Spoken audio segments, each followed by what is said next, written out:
David Smith here with another Flip Classroom video. 3 tips before we start.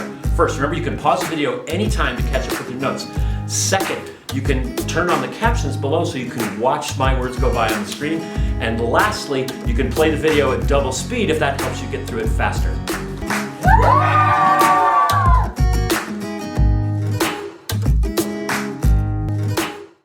Today's lesson is going to dive deep into talking about the domain of various functions. So a quick review. The domain of a function is all of the x values that function can take. That's the independent variable. And that makes sense because that's the number we choose to plug into the function, and then the function, the rule of the function determines what the y value is.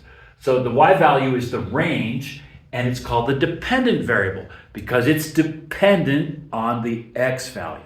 Okay, so often considering limitations is more important with the domain because there's things you cannot put into functions. So let's take a look at one here. What is the domain of f of x equals square root of x? So what we're asking is, what are the limitations? Are there things we can't put in for x? So go ahead and pause the video, think about that for a minute, and if you're feeling bold, go ahead and write that in our notation that we've been developing in class for the domain of f of x equals square root of x. Okay, let's see how you did. I'm just going to write it out. Set of all x such that x is greater than or equal to 0, and x is an element of the real numbers. Okay, so take a look at that and see if you can figure out why. Why does x have to be greater than or equal to 0? Okay, if you came up with the fact that x can't be negative, you're right, because we don't take the square root of negative numbers, not without complex or imaginary numbers, and right now in our course, we're not dealing with those. So right now, the domain of this function is all x that's greater than or equal to 0. And it can be any real number. It can be pi, it can be e, it can be 4.7, whatever you want in there, as long as it's greater than or equal to 0. Now, a special case here, it can be 0, because the square root of 0 is just fine. That's also 0. All right, let's do a couple more. How about the domain of this function, g of x, is 1 over the square root of x minus 1. Now pause the video, think real carefully about that, and write the domain in our notation. Okay, let's see how you did. In this case, it's a set of all x such that x is greater than 1, and x is an element of real numbers. So it's an element of real numbers because we can put anything in there that's bigger than 1. Now sometimes we're going to drop this element of real numbers, and sometimes it's important. So let's take a look at that. Now there's a slight difference here. This one has a greater than equals. This one does not. X cannot be 1. Pause the video and see if you can figure out why that's the case. Okay, if x is 1, this is the square root of 0, which is 0. And we can't do that because we have a divide by 0 problem. If the bottom of the fraction is 0, the whole thing is undefined. And mathematics doesn't really deal with that. So we can't have it equal to 1. So in this case, it's a little more restrictive than this one, where we could have a square root of 0. That's not a problem.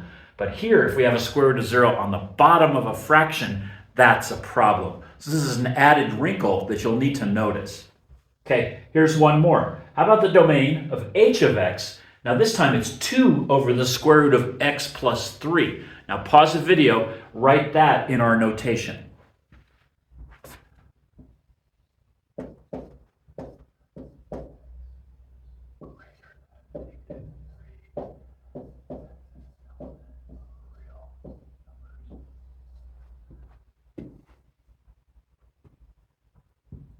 Action.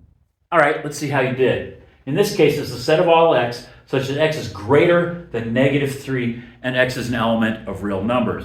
Now you'll see why. If x is negative 3, the bottom of this thing is 0. We have 0 under the square root, which is fine, that's 0, but we have 0 on the bottom of our fraction. So x has to be bigger than 3 in order for this to be positive. Take the square root, have a number so that we can divide it into 2 and have a realistic solution. So in this case, that's your domain. All right, let's do 3 more and I'll let you go. So here's one. F of x equals the square root of x plus 5, the square root of 5 minus x. A little more tricky, so go ahead and pause the video and write this domain in our notation. Okay, let's see how you did.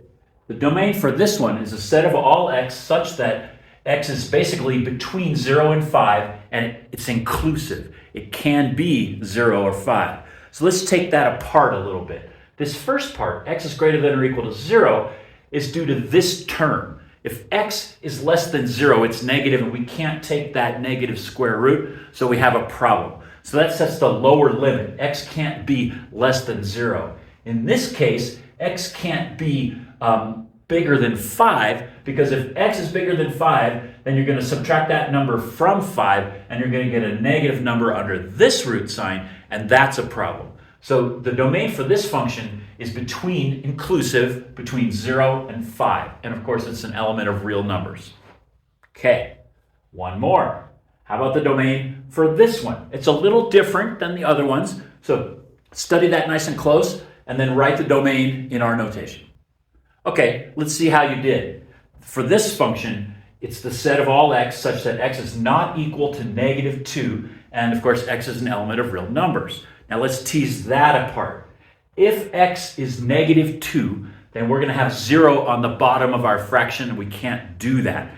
X can be smaller than negative 2. It could be negative 3 or negative 10 or whatever it is, and the fraction will just be a negative number. If x is bigger than negative 2, we can do that also. It's just going to be a positive number. So the only limitation on this function is that x can't be negative 2.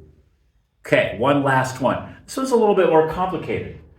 Here's what we're asking for. The domain of f of x when f of x is 1 over x squared plus 3x plus 2. Now you might need to dig back into your quadratics knowledge to find out what the limitations on the domain for this function is. So give that a shot. Okay, I'm going to give you a hint. We need to find out when this expression equals 0.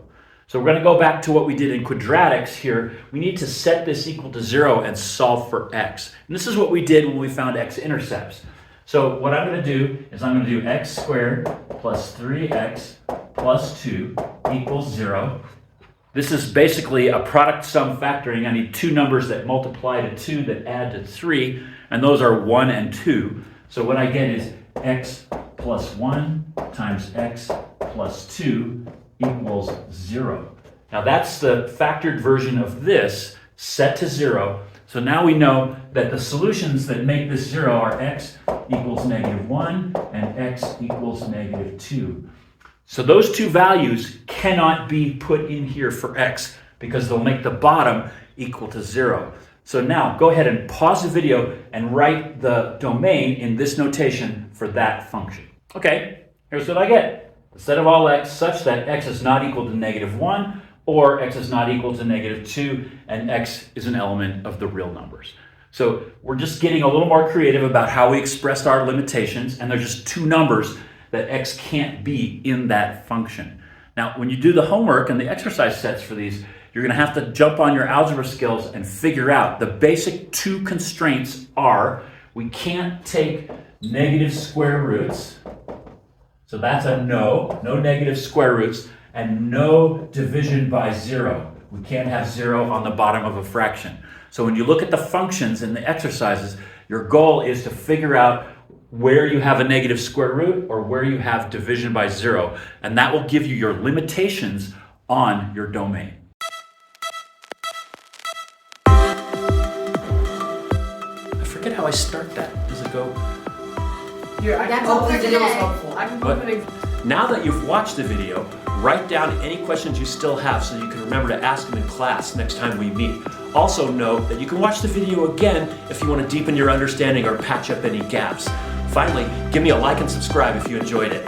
Yeah!